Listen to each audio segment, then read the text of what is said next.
Hello everyone, आप सभी का एक बार फिर से स्वागत है हमारे यूट्यूब चैनल में बायोलॉजी विद शुभेंद्र कुमार। तो आज का हमारा एक नया टॉपिक है जिसमें हम डिफरेंस जानने की कोशिश करेंगे और जिसमें हम आज के जो डिफरेंस लेंगे वो होगा सिस्ट और ट्यूमर के बीच में डिफरेंस। कभी कभी ये डिफरेंस आपको बड़ी परेशानी दे देते हैं और आपको परेशान भी कर लेते हैं कि आखिर जो एक सिस्ट होता है या एक ट्यूमर जैसा जैसे आकृति कोई होती है, तो वो दोनों एक दूसरे से कैसे भिन्न होते हैं वो दोनों एक दूसरे से कैसे भिन्न होते हैं। तो यही चीज जानने के लिए आज मैं ये लेक्चर लेकर के आया हूँ और चीजों को हम आज धीरे और आराम से समझेंगे, क्योंकि कई बच्चे मुझे ये बोले कि सर आप बहुत जल्दी जल्दी बोल जाते हैं और चीज़ें अच्छी तरह से समझ में नहीं आ पाती, तो इसीलिए मैंने आज थोड़ा स्लो रखा हुआ है। और वैसे ये बात रियल है कि मैं बहुत तेज़ और बहुत फास्ट पढ़ा देता हूँ, उसको मैं भी एक्सेप्ट करता हूँ। चलिए आज चीज़ों को हम स्लोली स्लोली लेकर चलेंगे, ठीक है। तो आज से हमारा ये लोगो रहेगा, हमेशा लोगो रहेगा बायोलॉजी विद शुभेंद्र सर, ठीक है। तो जैसा कि आप मेरे से इंट्रोड्यूस हैं ही, बी फॉर्म एमएससी जो कंटिन्यू है मेरा। तो चलिए, तो सबसे पहले हम जानेंगे कि दोनों चीज़ें होती क्या है। तो सबसे पहले हम डिस्कशन करेंगे सिस्ट के बारे में। ये देखिए, मैंने इसके बैकग्राउंड में एक इमेज भी लगा के रखी जो सिस्ट की है। ये एक सिस्ट है। अब आपको इसमें दिख रहा होगा ये रेड ब्लड सेल्स का एरिया आपको दिख रहा होगा, और ये कुछ डेड वाइट ब्लड सेल्स हैं, ठीक है, जो कि एक पस टाइप में बन गया इसके अंदर, है ना। तो कह रहा है N abnormal usually non cancerous. सबसे इंपॉर्टेंट बात, इसको मैं ब्लॉक में बंद करके और इसके सामने लिख देता हूं, ये क्या है, ये इंपॉर्टेंट बात है, ठीक है, ये इंपॉर्टेंट है, ठीक है।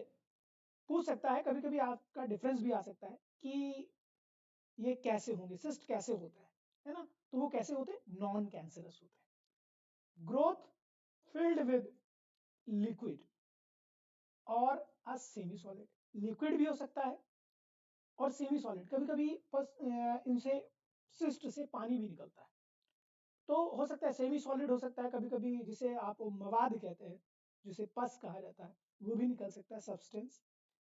समटाइम्स कॉजिंग पेन, कभी कभी क्या होता है, ये पेन भी कॉज कर देते हैं, कभी कभी ये पेन भी कॉज करते हैं, ठीक है। अच्छा, कभी कभी ये पेन कॉज नहीं करते, इसका मतलब यही है, कभी कभी पेन कॉज करते हैं और कभी कभी की पेन ये कॉज नहीं करते, बट फेस पे अगर है तो पेन तो कॉज करना लाजमी। कह रहा तरल या अर्ध ठोस होता है, तरल या अर्ध ठोस पदार्थ से भरी एक असामान्य, आमतौर पर गैर कैंसर युक्त, ये वाली भी बात में ब्लॉक में फिल कर देता हूं, यानी इसको ब्लॉक में कर देते हैं, ये गैर कैंसर युक्त, गैर कैंसर युक्त, इसको मैं हाईलाइट कर देता हूँ आपके लिए, थोड़ा और इजी हो जाएगा, है ना। आपके लिए हाईलाइट किए देता हूँ, ये हो गया नॉन कैंसरस, ये हो गया, इसको मैंने हाईलाइट कर दिया, ठीक है, ये देखिए। फिर इसके बाद इसी का हिंदी जो वर्जन है, ये गैर कैंसर युक्त, ठीक है, ये गैर कैंसर युक्त। फिर इसके बाद वृद्धि, जो कभी कभी दर्द का कारण भी बनती है, कभी कभी ये दर्द का कारण भी बन सकती है, ठीक है। फिर इसके बाद जब ट्यूमर की हम बात करते हैं तो अभी ये सिस्ट के बारे में ही लिखे हुए हैं कुछ point. Cysts are most commonly used by blockage in a duct which can be due to the trauma, infection, or even an inherited tendency. The types of cyst depend on where it forms. Some cyst can be internal, such as the breast and ovary of the or the kidneys. यानी कभी कभी ये ovary के लिए भी, breast के लिए भी, और ये आपके ओवरी, ब्रेस्ट और किडनीज के लिए, तीनों के लिए भी हो सकते हैं, ठीक है। तो इसके बाद देखिए, फिर इसके बाद क्या कहता है, while other are external and form in visible location on the body, visible location on the body. Cysts आमतौर पर एक डक्ट में रुकावट के कारण होते हैं, डक्ट का मतलब क्या होता है? आर्टरी और वेन्स, आर्टरी और वेन्स। मिली, जो आघात, संक्रमण या यहां तक कि एक विरासत में मिली, विरासत का मतलब होता है कि ये बात कर रहा है जो वो जेनेटिक की बात कर रहा है। ये जो विरासत है, विरासत का मतलब है ये जेनेटिक की बात कर रहा है। आनुवंशिकी भी हो सकता है कि आपको माता पिता के होते थे इसलिए आपको भी होते हैं, ये जेनेटिक्स भी हो सकता है। में मिली प्रवृत्ति के कारण भी हो सकता है, ये उसके कारण भी हो सकता है। सिस्ट का प्रकार इस बात पर निर्भर करता है कि यह कहाँ बनता है। कुछ सिस्ट आंतरिक हो सकते हैं। अच्छा, कभी कभी ये इंटरनल भी हो सकते हैं और कभी कभी ये एक्सटर्नल भी हो सकते हैं। दोनों टेंडेंसी इनके पास हो सकती है, इसलिए मैंने दोनों के लिए लिख दिए बातें। और ऊपर आपका जो लिखा हुआ है वो इंग्लिश में, और नीचे आपका जो लिखा हुआ है वो आपका हिंदी वर्जन है। ठीक है, यहाँ से। ठीक है, तो आप चाहे जिसमें नोट कर लें, चाहे आप ऊपर वाले पार्ट में नोट कर लें, या इंग्लिश में चाहे तो इंग्लिश में, हिंदी में चाहे तो हिंदी में नोट कर सकते हैं, कोई प्रॉब्लम नहीं है। ठीक है, cysts are most commonly होते हैं caused by a blockage, किसी भी डक्ट के ब्लॉकेज से भी हो सकते हैं, which can be due to the trauma या infection, यानी चोट लगने से या किसी इन्फेक्शन से भी हो सकता है। और इवन इनहेरिटेड टेंडेंसी हो सकती है, या फिर आपकी जो आनुवंशिकता भी हो सकती है, यानी कि आपके माता पिता को था, यानी इनहेरिटेड का मतलब ही होता है। ठीक है, the types of cyst depend on were it forms. अब ये भी डिपेंड करता है वो कहाँ पर है, इसलिए उनको डिवाइड भी कर दिया जाता है। सम सिस्ट कैन बी इंटरनल, कुछ सिस्ट ऐसे होते हैं जो इंटरनल भी होते हैं, सच एज द ब्रीस्ट के लिए जो आता है, फिर उसके बाद ओवरीज के लिए जो आ जाता है, और उसके बाद किडनीज के लिए जो आता है। while others are external to form the visible location on the body। कभी कभी ऐसा भी होता है एक्सटर्नल भी हो जाते हैं, और ये विजिबल लोकेशन का मतलब जो हमें दिखाई देते हैं उन पार्ट्स में हो जाते हैं। फिर इसके बाद जब हम बात करते हैं कि किसी भी, ये है आपकी ट्यूमर की बात, ये जो बात लिखी हुई है ये ट्यूमर की बात है, TUMOR,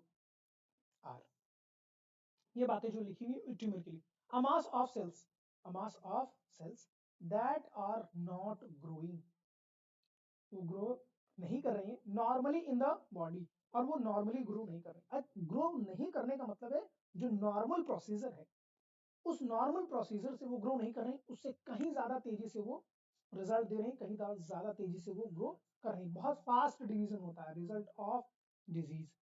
इसका रिजल्ट क्या होता है कि रोग उत्पन्न हो जाता है मानव शरीर के अंदर। रोगाक्रांत शरीर के किसी भी भाग में ऊतकों की असामान्य वृद्धि, असमान मतलब कि बहुत तेजी से जब विभाजन हो रहा होता है, एक सामान्य गति से जब नहीं हो रहा होता, ये गांठ हो सकती है, रसौली भी हो सकती है, आर्बुद का आर्बुद भी हो सकता है, और ट्यूमर भी हो सकती है। ठीक है, फिर इसके बाद in general tumour occurs when cells divide and grow excessively in the body। अब जब excessively, जो बॉडी के अंदर सेल्स जब ज्यादा तेजी से डिवाइड करना स्टार्ट कर देते हैं, और जो नॉर्मली प्रोसीजर से डिफरेंट होता है, जैसे नॉर्मल जो डिवीजन होता है उससे जब कहीं ज्यादा तेज ये डिवीजन होने लगता है, तो उसको हम कहते हैं कि वो कैंसर सेल्स की तरह वो डिवाइड करें। The body controls cell growth. अब बॉडी क्या करेगी, सेल की ग्रोथ को कंट्रोल करने का प्रयास करती है और डिवीजन को रोकने का प्रयास करते हैं। New cells are created to replace older ones. अब हमारे बॉडी के अंदर क्या होता है नॉर्मली कि जो भी नई सेल बनती है वो पुरानी सेल से ही रिप्लेस होकर के बनती है, पुरानी खत्म हो जाती है और नई फिर से बनती है टू परफॉर्म न्यू फंक्शन। और नए फंक्शंस को ये परफॉर्म करने के लिए ऐसा करती हैं। सेल्स दैट आर डैमेज्ड और नो लॉन्गर नीडेड डाई।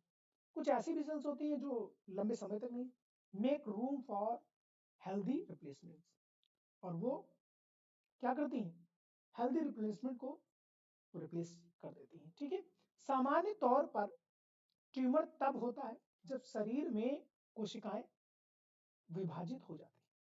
सामान्य तौर पर तभी ये हो सकता है जब कोशिकाएं विभाजित हो रही हैं तेजी से और अत्यधिक, एक मिनट कहाँ चला गया, हाँ, और अत्यधिक बढ़ जाती है। आमतौर पर शरीर कोशिका वृद्धि और विभाजन को नियंत्रित करता है। नॉर्मली क्या होता है प्रोसीजर जो बॉडी के अंदर, वो सेल डिवीजन या जो उसकी डेवलपमेंट होती है उसको कंट्रोल करने का प्रयास करता है। और उसके साथ साथ पुरानी कोशिकाओं को बदलने या नए कार्य करने के लिए नई कोशिकाओं का निर्माण किया जाता है। अब न्यू सेल्स जो बनेंगी वो किसी अदर कार्य को या उन्हीं कार्यों को संपन्न करेंगी या उनसे बेहतर, ये पुरानी वाली सेल से नई बेहतर काम करती हैं, क्योंकि मैंने हमेशा बोला है कि नया जो भी आएगा पुराने से बेहतर ही होगा। ठीक है, अब दोनों के डिफरेंस को हम समझ लेते हैं। दोनों में क्या क्या डिफरेंसेस हैं उनको भी हम एक बार समझ लेते हैं। यहाँ पर मैं मार्कर चेंज कर लेता हूँ, एक बार व्हाइट ले लेता हूँ ये। हाँ, cyst is a cavity filled with air. अब जो मैं बात आपसे इससे पहले बोल चुका हूँ, कैविटी फील्ड होगा, वो एयर हो सकता है, फ्लूइड भी हो सकता है और एनी सेमी सॉलिड मटेरियल भी हो सकता है। सिस्ट हवा, तरल पदार्थ, किसी अर्ध ठोस पदार्थ से भरी गुहा है। इसके बाद जब ट्यूमर की बात करते हैं, tumour is a non specific term which refers to an abnormal mass of tissue। अब ये क्या करता है, abnormal जब टिश्यूज ग्रो करना स्टार्ट कर, that occurs due to the abnormal cell division। जब abnormal नॉर्मल से कहीं तेजी से सब डिवाइड करेंगे तो हम उसको कहते हैं वो एबनॉर्मल है, वो नॉर्मल सिचुएशन नहीं है। ट्यूमर एक गैर विशिष्ट शब्द है जो ऊतक के असामान्य द्रव्यमान को संदर्भित करता है, जो सामान्य कोशिका विभाजन के कारण होता है। ठीक है, most likely a result of an infection or obstruction of a gland। अभी कभी कभी ऐसा भी हो सकता है कि कोई पुराना अधिक संभावना हो सकती है कि कोई हो सकता है कोई ग्लैंड आपकी या किसी के ब्लड सिक्रीशन में या रुकावट पैदा होने की वजह से या चोट लगने की वजह से कुछ भी हो सकता है जिससे वो सिस्ट वहां पर बन सकता है। ठीक है, कभी कभी यह होता है कि कोई चीज ईंटे वगैरह लग जाते हैं और उसके बाद इंटरनल डैमेज हो जाता है, उसके बाद उंगली जो होती है वो पक जाती है। ठीक है, तो वो इंटरनल साइड भी हो सकता है। ठीक है, सिस्ट एक दाने की जैसी आकृति नहीं है, अंदर की तरफ सड़ जाना और उसमें पस बन जाना, उसे हम कहते हैं, है ना। Usually have a genetic predisposition predisposition and most tumors don't have a clear root cause। अब कभी कभी ये होता है कि उनके अंदर कुछ ऐसी रूट जैसी संरचनाएं होती हैं, जो ट्यूमर होता है उनके अंदर रूट जैसी संरचनाएं होती हैं, और ये जेनेटिक्स भी हो सकता है, ये जेनेटिक का भी हो सकता है, लेकिन सिस्ट कोई जेनेटिक नहीं होता। आमतौर पर एक आनुवंशिक प्रवृत्ति होती है और अधिकांश ट्यूमर कोई स्पष्ट मूल कारण नहीं होता। कभी कभी ऐसा भी होता है कि कोई स्पेसिफिक कारण नहीं होता कि हाँ कि किस वजह से हो गया। कभी कभी ऐसा होता है कि डैमेज हो गया, उसकी वजह से अंदर सेल्स ने डिवाइड करना स्टार्ट कर दिया तेजी से। तो कभी कभी नार्कोटिक्स वगैरह लेने की वजह से, जैसे नशीले पदार्थ को, अल्कोहल वगैरह ये सब चीज़ें लेने के, तंबाकू वगैरह जो खाते हैं उनके अंदर भी कैंसर सेल्स बनना स्टार्ट हो जाती है। कभी कभी सिलिकोसिस भी हो जाता है, उसकी वजह से भी कैंसर हो सकते हैं। ठीक है, usually soft cysts they are mostly filled with soft contents. ठीक है, अब ये सॉफ्ट कंटेंट से भरे होंगे, आमतौर पर नरम, क्योंकि ये ज्यादातर नरम सामग्री से भरे होते हैं। फिर इसके बाद hard consistency, since they are formed with tissue और सेलुलर स्वेलिंग। स्थिरता में कमजोर, क्योंकि वे ऊतकों को कोशिकीय सूजन के साथ बनते हैं। अब ये इसका स्पेसिफिक पॉइंट होगा, यानी ये ज्यादा दूर तक नहीं बढ़ता है, ये एक ही अंदर की सेल्स ही इसकी डिवाइड करना स्टार्ट कर देती हैं और तेजी से ये बढ़ना स्टार्ट कर देता है। ठीक है, अब 90% of the cyst developing in our body in found to being a non cancerous। लगभग 90% तो ऐसे ही होते हैं जो नॉन कैंसरस ही होंगे। ठीक है, फिर इसके malignant tumours have the significantly higher incidence. घातक ट्यूमर की घटना काफी अधिक होती है। कहने का मतलब आपने पढ़ा होगा सुदम और दुर्दम ट्यूमर। ठीक है, मैलिग्नेंट और बिगनेंट। ठीक है, have a possibility of creating several complication following enlargement and rupture. कभी कभी ऐसा एनलार्जमेंट या कोई चीज उसमें ज्यादा बढ़ रही है तेजी से, या रप्चर होगी, डैमेज होगी, टूटने के बाद ये संभावनाएं पैदा हो सकती हैं, ये चीज आ सकती है। Not life threatening unless they are malignant in nature. जब तक ये मैलिग्नेंट नहीं होते, बिगिनिंग स्टार्टिंग में इन्हें ट्रीट किया जा सकता है, जब तक मैलिग्नेंट नहीं होते तब तक ये घातक नहीं होते, हमारे लिए जीवन के लिए खतरा नहीं है, जब तक कि ये प्रकृति में घातक ना हो। ठीक है, ये था आज का सिस्ट वर्सेस ट्यूमर के बारे में डिस्कशन। और अगला जो हमारा नेक्स्ट लेक्चर होने वाला है, वो शायद आपको जान करके खुशी होगी कि हम लेने वाले हैं जो सेशन, वो जो वहाँ की ये इमेज भी लगा कर मैंने रखी है। तो ये एक फॉरेस्ट के बारे में है जिसका नाम है the great Amazon jungle. The great Amazon, जो अमेज़न फॉरेस्ट है, हम उसके बारे में इस संडे को डिस्कशन करने वाले हैं। वहां पर किस टाइप के एनिमल्स प्रेजेंट हैं, कौन कौन से एनिमल पाए जाते हैं, ठीक है, और वहाँ की जो हैबिटेट है वो कैसा है, इन्वायरमेंट वहाँ का कैसा है, इकोलॉजी वहाँ की कैसी है, इन सब चीज़ों के बारे में चर्चा करने वाले हैं। तो क्लास 12 के लेवल पे ये इम्पॉर्टेंट है क्योंकि वहाँ पर जाना बड़ा ज़रूरी है। लेकिन एक बात इस इमेज से देख करके समझ में आ सकती है और समझने की आप भी कोशिश करिएगा कि वहाँ पर ज़्यादा से ज़्यादा एनिमल क्यों पाए जाते हैं। ऐसा क्या कारण होता है कि किसी भी फॉरेस्ट में ज़्यादा से ज़्यादा वेराइटीज़ पाई जाती हैं, बहुत सारी, इतनी कि हम जानते भी नहीं कि और कितनी उसके अंदर डिस्कवर हो सकती है। तो हम नेक्स्ट वाले लेक्चर में हम इसी के बारे में, द ग्रेट अमेज़न जंगल के बारे में डिस्कशन करेंगे और कोशिश यही करूंगा आपको बहुत अच्छी तरह से चीज़ें समझ में आए। और इसके बाद जैसा मैं हर लेक्चर में अपने कहता हूँ, हमारे चैनल को लाइक करें, सब्सक्राइब करें और ज़्यादा से ज़्यादा शेयर करें, लोगों तक ये नॉलेज पहुँचाएं। थैंक यू क्लास, आज के लिए इतना ही। Thank you so much.